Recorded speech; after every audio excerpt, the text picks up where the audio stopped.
ദശകം 9 ശ്ലോകം 10.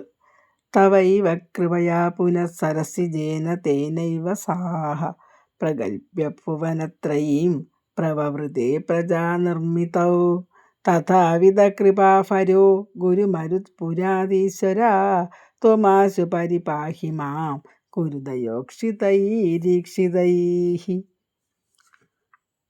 തവൈവ കൃപയാ, അങ്ങയുടെ കൃപ കൊണ്ട്, പുന പിന്നീട്, സരസിജേന തേനൈവ സാ ആ താമരപ്പൂവ് കൊണ്ട് തന്നെ, ആ ബ്രഹ്മാവ് എന്ന് പറഞ്ഞാൽ കഴിഞ്ഞ ശ്ലോകത്തിൽ ആ പ്രപഞ്ചത്തിലുള്ള വെള്ളവും കാറ്റും എല്ലാം ഭഗവാന്റെ ഉള്ളിലാക്കി കുടിച്ച് വറ്റിച്ചു എന്ന് പറഞ്ഞല്ലോ. പിന്നെ ഈ താമരപ്പൂവ് മാത്രം ബാക്കിയായി. അപ്പോൾ ആ താമരപ്പൂവ് കൊണ്ട് തന്നെ ആ ബ്രഹ്മാവ് പ്രഗൽഭ്യ ഭുവനത്രയും 14 ലോകങ്ങളെയും സൃഷ്ടിച്ചു.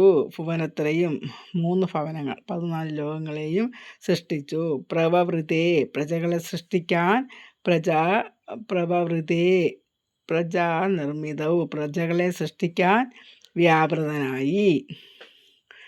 തഥാവിധ കൃപാഭരോ അപ്രകാരം ദയ കൊണ്ട് നിറഞ്ഞ ഗുരുമരുത്പുരാധീശ്വര ഗുരുവായൂർ വാഴുന്ന ഗുരുവായൂരപ്പ, ത്വമാശു പരിപാഹി മാം, അത് മേൽപ്പത്തൂർ പറയാണ്.